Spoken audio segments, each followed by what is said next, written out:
एक बार की बात है, राजा परीक्षित अपने राजमहल से निकलकर जंगल में आखेट शिकार करने गए।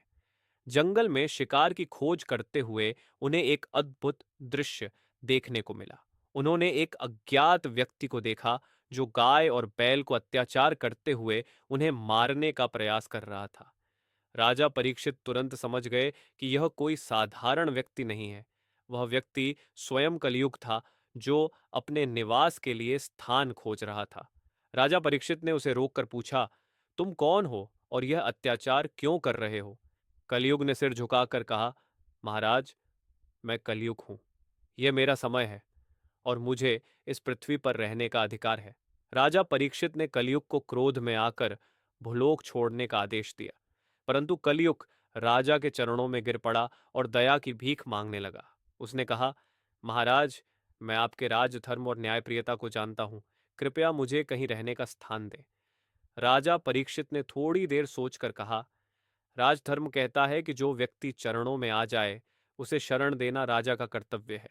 मैं तुम्हें कुछ स्थान दूंगा, परंतु वे स्थान वही होंगे जहां अधर्म और पाप का वास होता है। राजा ने कलयुग को 5 स्थान रहने के लिए दिए। दरिद्रता, जहां गरीबी और अभाव होगा। जुआ, जहां जुआ खेला जाएगा। मद्यपान, जहां शराब और नशे का सेवन होगा। वेश्यावृत्ति, जहां अनैतिकता और पाप होगा। स्वर्ण, जहां स्वर्ण सोना का संग्रह होगा, क्योंकि स्वर्ण से लोभ, मोह और अनैतिकता जन्म लेते हैं।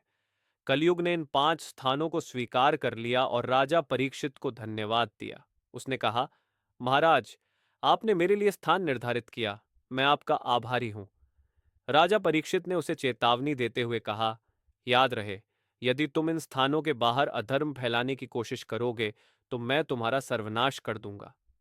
इस घटना के बाद राजा परीक्षित ने अपने पूर्वजों से प्राप्त राजसी आभूषण और स्वर्ण को उतार दिया, ताकि कलयुग का प्रभाव उनके जीवन में प्रवेश न कर सके। इस प्रकार राजा परीक्षित ने अपनी बुद्धिमत्ता और धर्मप्रियता से कलयुग के प्रभाव को सीमित कर दिया। यह कथा हमें यह सिखाती है कि राजधर्म और न्याय का पालन करते हुए एक राजा को कैसे अधर्म और पाप का दमन करना चाहिए